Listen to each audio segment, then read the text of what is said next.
conducteur de travaux, route, canalisation, terrassement, module 10, séquence, projet, tutoré. Les données du projet. L'opération consiste en des travaux de raccordement au réseau d'assainissement d'une zone industrielle. Les documents en votre possession sont les éléments suivants: le cahier des clauses techniques particulières, le plan du projet en dossier de consultation des entreprises, le profil du projet, de même en DCE, et la coupe type tranchée. Il ne vous est pas fourni de rapport géotechnique et nous considérons que les terres de déblaiement ne sont pas utilisables en remblai et il faut donc tout évacuer et apporter les matériaux nécessaires pour la phase de remblaiement.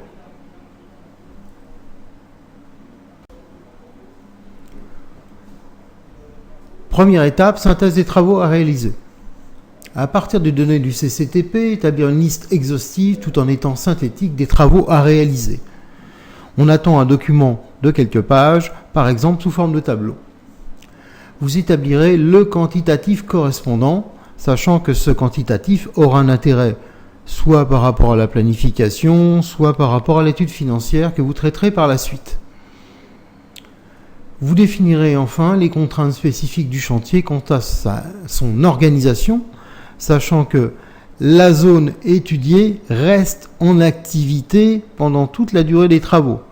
Donc il y a des riverains, que ce soit des particuliers ou que ce soit des gens qui veulent accéder aux hangars ou autres locaux.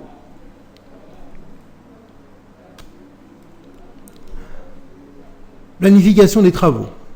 On vous demande dans un premier temps d'établir le phasage d'ensemble d'exécution des travaux. Ensuite, vous évaluerez une durée globale d'exécution après avoir notamment réfléchi à l'enclenchement des tâches par rapport au moins aux grandes phases d'exécution suivant l'étude de phasage. Vous terminerez par l'élaboration du planning Gantt ou à barre de réalisation. On pourra utiliser un outil de planification de type PERT qui vous donnera peut-être plus facilement une durée minimale, l'idée évidemment étant d'avoir une durée globale minimale quant à la réalisation de l'opération. Ce n'est pas une obligation d'utiliser un planning PERT, c'est une recommandation. Plan d'installation de chantier. Il va falloir dans un premier temps définir les engins de manutention compte tenu des travaux à réaliser. Notamment, il va falloir prévoir des zones d'accès internes pour pouvoir circuler, tout en tenant compte évidemment de l'environnement quant au voisinage. Vous définirez également et justifierez les autres éléments de l'installation de chantier en fonction de son importance et en fonction des différents paramètres compte tenu de la spécificité des ouvrages à réaliser et du contexte. On attend donc une notice relativement à ce plan d'installation de chantier. Vous insisterez sur tout ce qui concerne l'interface, à savoir ce que l'on peut qualifier de liaison entre chantier et extérieur.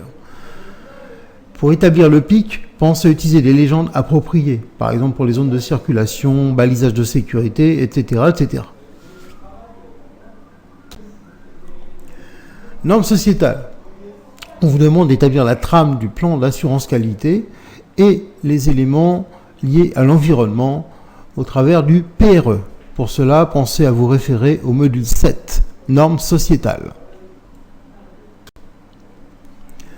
Vous terminerez par l'étude du budget prévisionnel en matériaux, matériel et main-d'œuvre, c'est-à-dire en déboursé sec. À cela, vous rajouterez les frais de chantier et vous élaborez le tableau de bord prévisionnel de l'opération en se référant bien sûr à votre planning prévisionnel de réalisation. Suivi et validation. Avant de démarrer votre travail, vous fournirez au formateur un planning prévisionnel de rendu. Le rendu se fera au fur et à mesure de chaque thème complet. Du fait des échanges possibles avec le formateur, au travers notamment des questions, vous procéderez par la suite, conformément à votre planning prévisionnel, à un rendu final. Le formateur et vous-même définirez une date prévisionnelle pour le passage d'un oral via Skype. Pour cela, vous devrez bien sûr établir ce qui est nommé ici un PPTX, à savoir un PowerPoint ou équivalent.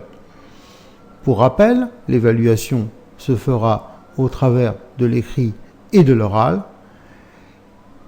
Ne pas oublier que cette évaluation rentre dans le cadre du DSPP relativement à l'obtention du diplôme. Bon courage!